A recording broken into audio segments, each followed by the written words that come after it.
Lowriding is not a new thing. Mexican Americans in Southern California started it in the late 30s, early 40s.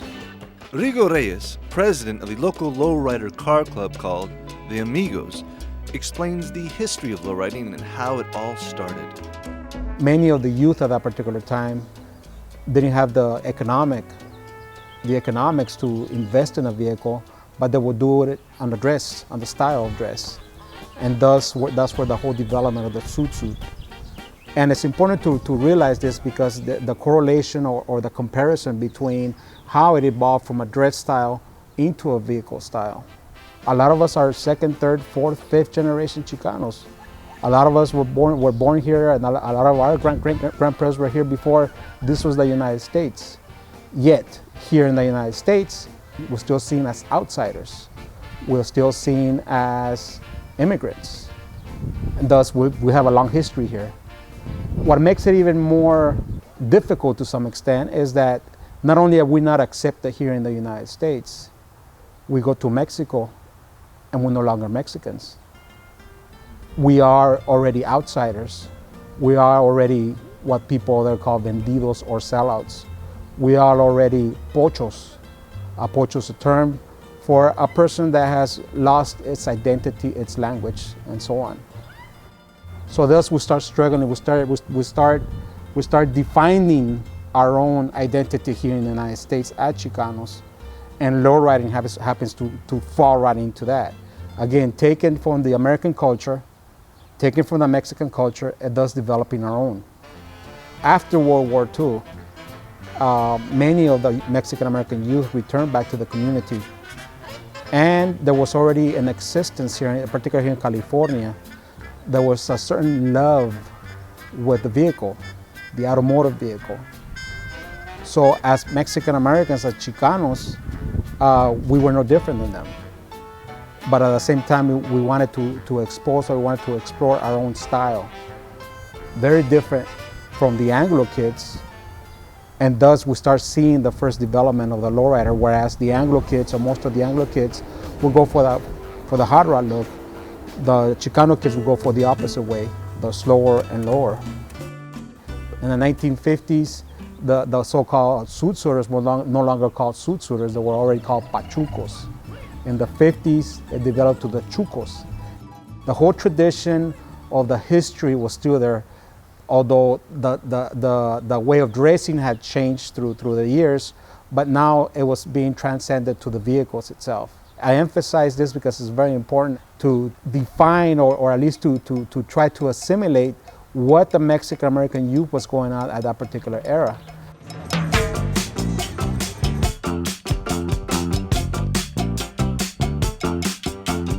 All my friends to the low rider. The low rider is a little higher.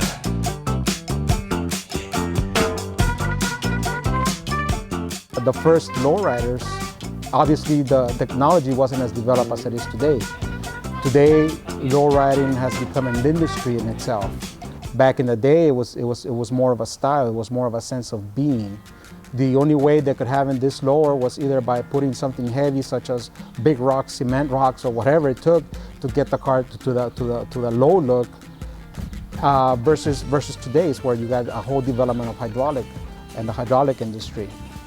So for that purpose, it's important to understand and to try to grasp that particular era. Rigo has been lowriding for 26 years now, so he lived through the time when there were friction between the car clubs. But Rigo also started to see communication between them. Most of the car clubs were going through the same type of problems, whether it be dealing with police, whether it be harassment, constant harassment by the police, not having a place to cruise. In 1977, the Amigos Lowrider Car Club was born. Founded by Rigo Reyes, who wanted to start a club with a positive image of traditional, old-school lowriding here in San Diego. The Amigos believe in keeping a good structure within their club for themselves, as well as being good role models for the kids growing up in their neighborhoods.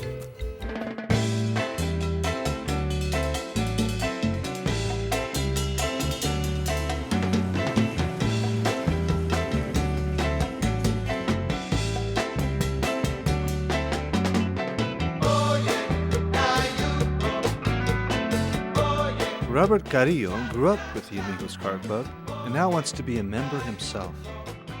You know, my dad's been a lowrider since I was born, so he's been around like all sorts of clubs, but the Amigos is from the neighborhood, the Del Sol area, so that's part of the reason why I want to join them. You know, I have a bunch of friends from there, and most of the older guys, they know me since I was a kid because of my dad. So my dad passed this over to me, and I fixed it up like that, trying to get in the club now with Amigos. My dad was never from a club, but, you know, I want to be from the Amigos, so we'll see how it goes when it's time to vote me in. We're trying to promote basically a positive image, you know, in a sense. And unfortunately, you know, the media has portrayed and the system has portrayed also, you know, and everybody gets labeled. And there we go, they generalize and everybody's the same way, you know. And how people see it in film or whatever, or influence their opinion on how all people that are lowriding are that. They're criminals or gangbangers and things of that nature, and they never see the other aspect of it.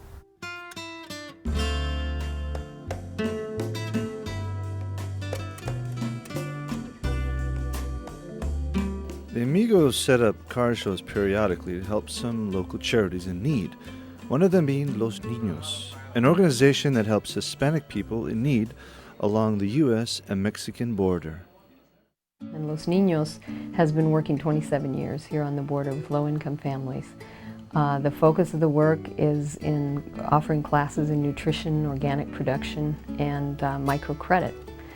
And we also offer a service learning program where students from all over the United States come and work in Mexico for a period of time and experience the incredible opportunity that service learning is. And pretty much our name says it all. You know, that's what we are. We are amigos, we're friends. We're about making friends, we're about having a good structure, believing in each other, helping each other out. And to us, that's very, very important. That's the essence. Not only as a car club, but as a family. The Amigos have their club meetings every Friday night in Southeast San Diego. Rigo feels that the less formal a meeting can be, the more things can get done of planning events and discussing issues. On this night, it came time to see if Robert will be accepted into the Amigos. The members observe his car for standards that they have and then discuss his being a member. Unanimously, Robert is accepted into the Amigos. He is of the new generation to carry on the traditional ways of lowriding in San Diego for the Amigos. Each lowrider has its own style, each lowrider has its own definition, if you will. So again, it's important to realize and not label every lowrider as the same, because it's just like generalizing the whole people as the same, and it's not true. Each people has their own identity, they have their own style, they have their own features, they have their own themes within what they want to fix their cars with. And for the future of the Amigos Club, they hope the new generation passes on to keep the traditional old school ways of lowriding for generations to come in San Diego.